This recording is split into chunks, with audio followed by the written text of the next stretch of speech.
Dios bendiga a cada persona que está en medio del canal de YouTube. Dios bendiga a su familia, Dios lo bendiga de una manera. En esta mañana vamos a tener la palabra leída en 1 de Juan, su capítulo 3, versos 4, 5 y 16, hay 17. Y leemos en nombre de Jesús.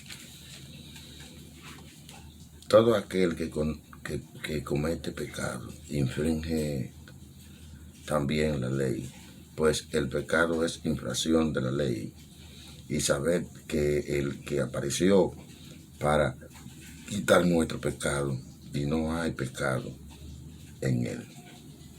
Vámonos al verso 17.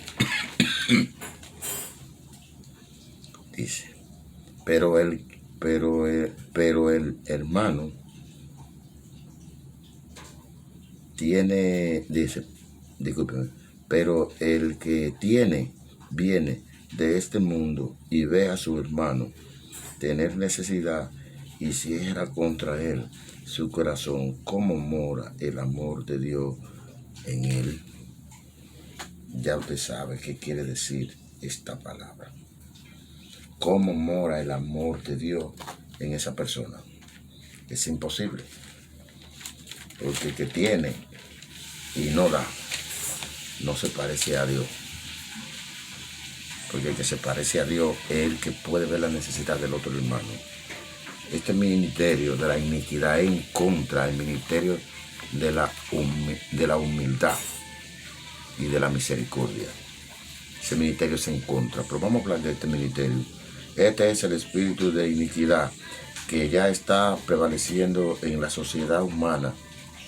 En primera de Juan 3:4 y verso 17, pero él se define como un ministerio porque no se revela por completo, como lo será aquel que se opone a Dios con tanta perfidia, que el cual Dios ha revelado para su Hijo Jesucristo. El espíritu de ese hombre ya está en operación en el mundo. En 1 de Juan 2:18, vamos a leer Juan 2, verso 18, bendito sea el Señor. Juan 2, verso 18, vamos a ver qué dice aquí. Hijito, ya el último tiempo,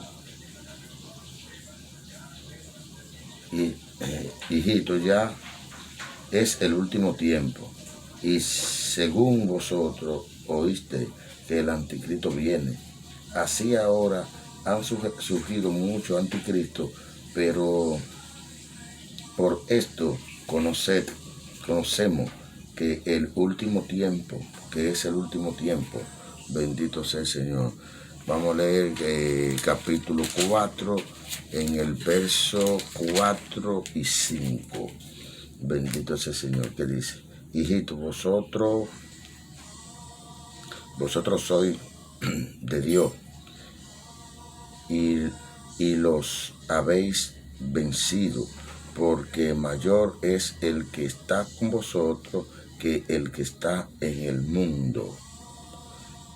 Y el 5 dice, ellos son del mundo, por eso hablan del mundo, y el mundo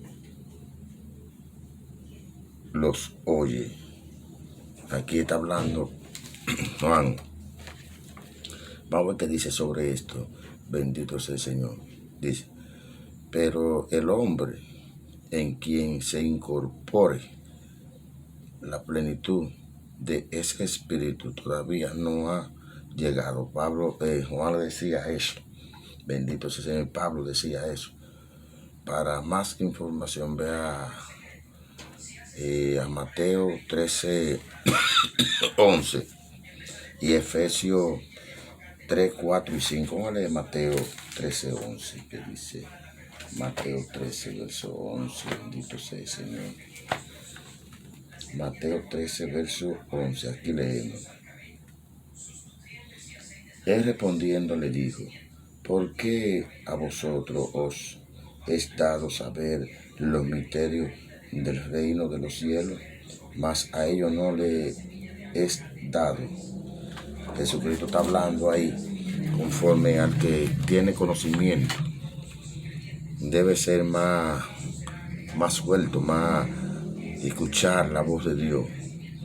Dice, esto no se refiere a remoción especial, por eso tampoco puede corresponder al arrebatamiento de la iglesia, sino más bien a ponerse a un lado. La noción es salir de en medio, sin irse del todo. Colosenses 2:14, donde nuestros pecados son quitados de en medio como una barrera para llegar a Dios. Vea la nota sobre 2 Tesalonicenses 3:4. El impedimento que tendrá en su lugar hasta que el anticristo sea revelado en el mundo. Bendito sea el Señor. Hasta que el anticristo sea revelado en el mundo. Bendito sea el Señor. Pablo habla, bendito sea el Señor, sobre esto. El mensaje de la iglesia a Éfeso, este mensaje, el cual el pacto que Dios hizo con Abraham comienza con el sacrificio de su hijo Isaac en Génesis 22:2. Este primer sacrificio también comienzan las profecías del descanso del pueblo de Dios y el juicio de los que se debían y los que no quieren despojarse de todo hoy. No es el sacrificio de entregar a un hijo, sino entregarlo a nosotros mismos por completo. En Apocalipsis 2:18. Vamos a ver este análisis que dice: de los tiempos que existían esta iglesia histórica son muy diferentes a la de hoy. Si podemos examinar en las escrituras que la era moderna, que la iglesia cristiana han experimentado un gran crecimiento, lo que dice Cristo de los ancianos o pastor, parece que no damos cuenta que la iglesia moderna no cree en profecía. En 1 Tesalonicenses 5:20-21 y 1 Corintios 16:22 también habla de los nicolaitas, que también fueron un problema en Éfeso. En Apocalipsis 2:15 comenzaron a vivir la enseñanza de Balaam. La palabra nicolaísta significa que conquistaron al pueblo. Dice, Ireno escribió que el fundador fue el mismo Nicolás, que se eligió como diácono en Hechos 6:5, el que fue siempre un falso. Después fue apóstata, gracias a sus credenciales que poseía, se la arregló para desviar la iglesia con su doctrina, como Balaam condujo al pueblo a conductas inmorales y perversas. Los nicolaitas practicaban diversas inmoralidades, como tentaciones.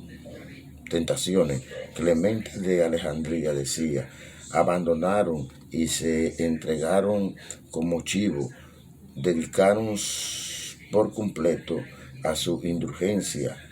Su enseñanza pervertía y reemplazaba a la libertad de los cristianos con el libertinaje pecaminoso. Este tiempo está hoy.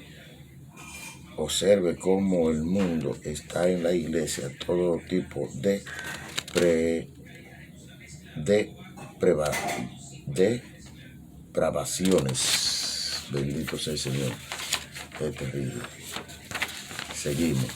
Este es el capítulo 4. Vamos a concluir en el capítulo 4. Bendito sea el Señor. Dice así. En Apocalipsis 2:9-11. El mensaje a la iglesia de Esmirna. Este mensaje habla que el Señor conoce su obra, tribulación y pobreza, y que eres rica. La riqueza que habla es que cuando partimos de esta vida vamos a un cuerpo incorruptible. Apocalipsis 22, 1 y 2 dice en este análisis: en aquel tiempo de esta iglesia era difícil vivir a Cristo, porque aquella iglesia estaba situada en un lugar comercial, era la cuna de Roma, así le llamaban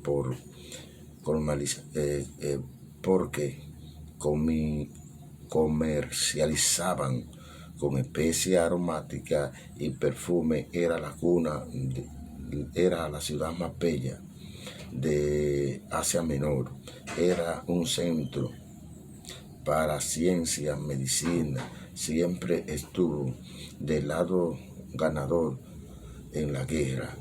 La ciudad estaba en manos del emperador, que se hacía pasar como Dios.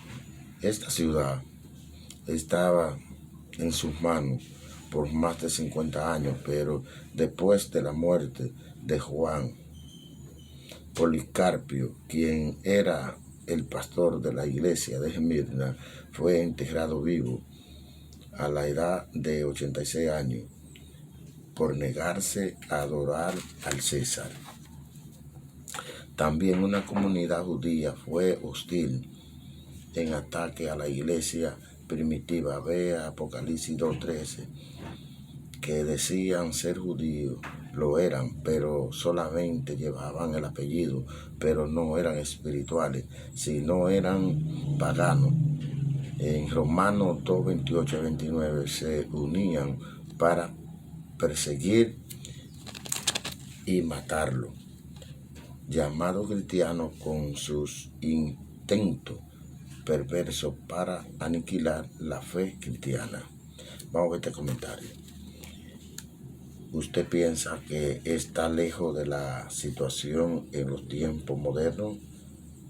La iglesia de estos tiempos no son más que la historia se repite. Hoy cristiano abre el entendimiento. Apocalipsis 2, verso 7. Dios le bendiga y Dios le guarde. Este es el capítulo 4 de este libro de la profecía. Dios le bendiga y Dios le guarde en esta hermosa mañana. Arrepiéntase que Cristo viene.